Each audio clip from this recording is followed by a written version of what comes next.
Welcome back to the trial of Dr. Baker, starring Lady Justice and the refreshingly lovely Trista for Congress. In part 1, we turned Detective Noon into a jellyfish for involuntary commitment and called on the judge to sanction prosecutors for false reporting and animal cruelty, seizing unnecessarily and unlawfully almost 200 perfectly healthy animals, prize-winning flock of Simanis, a rare exotic chicken worth $5,000 apiece, as well as service mini chickens.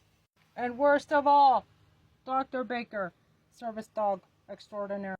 I want to go home. Ding, ding, ding, ding, ding, ding, ding, ding.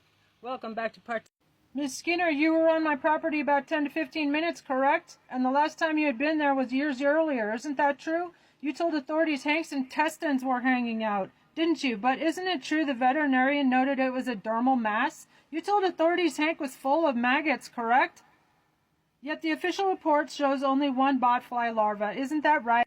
You are not a veterinarian, are you? And you never personally examined Hank's wound under medical conditions, did you? Did the veterinarian run cancer or valley fever tests? No, you knew those take at least a week, right? Hank was only in the clinic for about 90 minutes, wasn't he? Yet you told me in a text he had cancer and only days to live, didn't you? That wasn't true, was it? Yet you told me in a text he had cancer and only days to live, didn't you? That wasn't true, was it? When I asked you for a second opinion, you refused, correct? When I asked for antibiotics and to take Hank home, you refused, correct? You told police I relinquished Hank to you, correct? But you know legally it takes about a week for relinquishment, right? And you had him only for hours, not days. Isn't it true that your aunt, calling from Phoenix, urged you to report me because she was upset, even though she hadn't been on my property for years? So your report was exaggerated and false, wasn't it?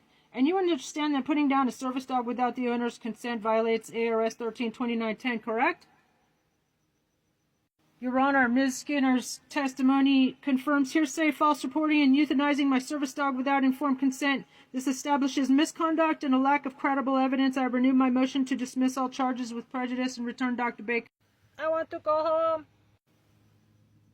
Dr. Russo, you are a veterinarian at VCA, correct? Despite knowing I was the legal owner, you made no attempt to contact me directly before making any medical or custodial decision about Hank, did you? Isn't it true that under Arizona law, a veterinarian is required to consult a legal owner when identifiable before transferring, euthanizing, or altering custody of an animal? You relied solely on Zoe Skinner's statement that I had relinquished Hank, correct? And you did not verify that claim with me, the registered owner, did you?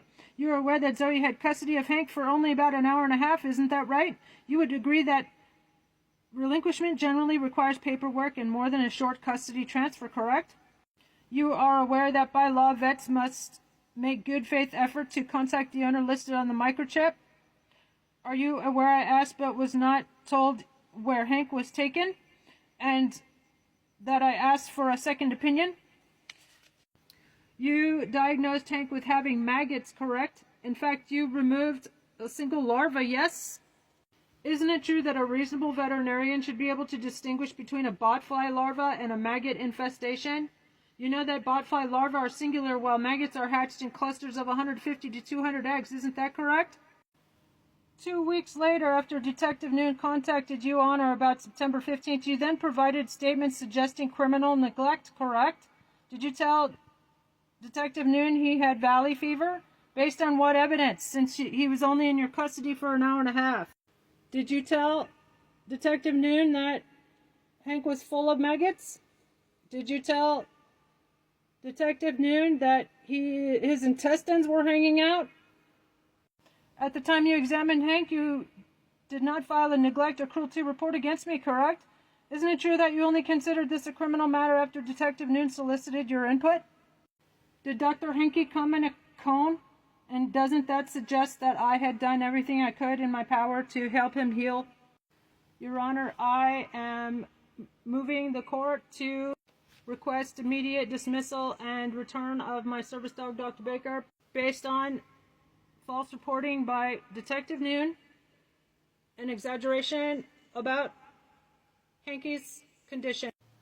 Your Honor, this testimony shows the state's evidence is based on hearsay, exaggeration, and false reporting, legally insufficient to support charges. I renew my motions to dismiss with prejudice and sanction police and prosecutors for misconduct, false reporting, and cruelty to my animals, and for the immediate return of Dr. Baker.